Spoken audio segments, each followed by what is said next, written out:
Experience as a guy who's experimented with being emotionally vulnerable in many mediums. One of the mediums is actually right here on this channel or on YouTube. When those Jubilee videos came out and when it came to vulnerability, I was just utterly shamed for it and I was called a liar and a fuckboy. And I've made videos within the same channel speaking as honestly as I possibly can. You can check it out. It's called the Anything series. If you look at the comments, I actually collected a bunch of them, and most of them are just a bunch of people shaming me for how I felt. And there was no validation for how I felt other than the fact that everybody just hated the fact that I was being emotional. And I was basically just told, whether it was overtly or covertly, that I shouldn't express myself in the way that I did because I was either overreacting or being utterly dramatic, and I should just shut up and man up about stuff. And I know for a fact, I went on one of my live streams and I asked the 5 dudes that follow my platform, hey, when you were vulnerable, did it end up better or worse?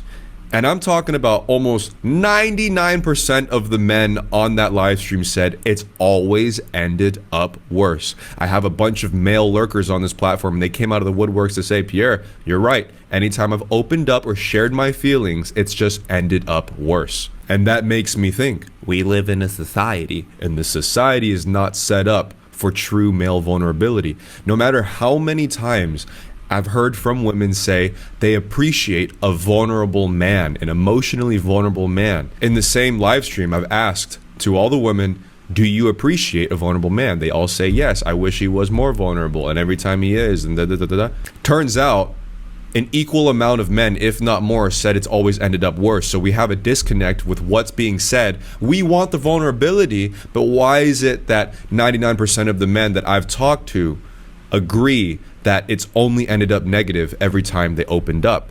So there is a complete clash in what's being said. We want the vulnerability, and if you actually want the vulnerability or not. And even within the same live stream, somebody decided to say this, and I think it actually brings up a really good point. And I believe it's from a woman. And she says, I think women confuse vulnerability and the ability of a man to understand them.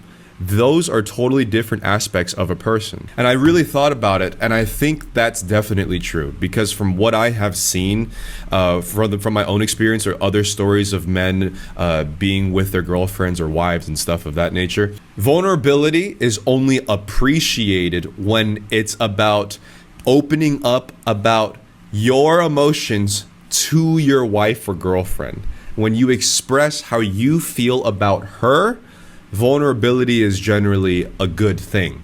If you're opening up and being vulnerable about your own existential, deepest, darkest worries, then that can lead to, why are you being so dramatic? It's not that big of a deal. Why are you da da da da? And those things could go on for quite a long time. So is it vulnerability that supposedly women are looking for, or is it about the capability of the man to understand where the woman is emotionally? In that case, it's not exactly vulnerability that women say that they want. I would say it's more of the emotional intelligence from the man to understand what she's going through, which is an entirely different thing.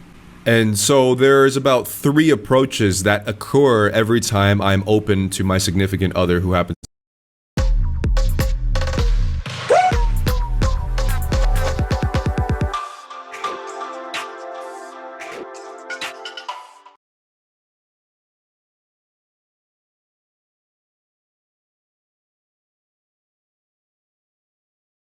Get in the travel club. Experiences, concierge, preferred pricing. Enjoy 1 month on us. Happens to be female. Either they say that they want me to open up and vulnerable, then I open up with my deepest, darkest existential worries, and then they will get upset at me saying I'm over dramatic. I need to stop thinking so much. I need to stop, stop being so angry, don't take it so seriously. And I will generally be shamed, whether it's overt or not. There is a shame or condescending tone that comes with it.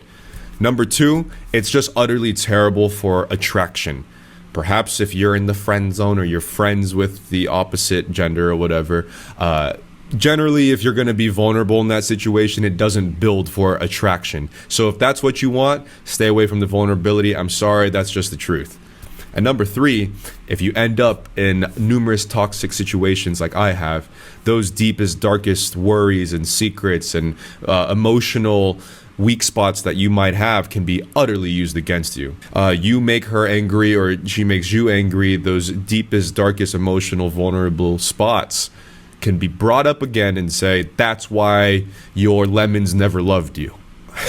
And I know that I'll get comments, Pierre, you just picked the wrong people. You just always pick the wrong girls. You always pick the wrong. So at that stage, if I have only really always picked the wrong girls, that either means that I don't agree with this, but that could either mean all girls are like this, or I have absolutely terrible judgment because I am at a 9.5 out of 10 times I picked the wrong person, so I don't even bother with it, which is why I'm now assuming to become the anti-flip lord and the anti-flirt. No flip, no flirt, no marriage. Because at this point, I am utterly convinced that I have terrible judgment when it comes to picking a significant other. So when you grow up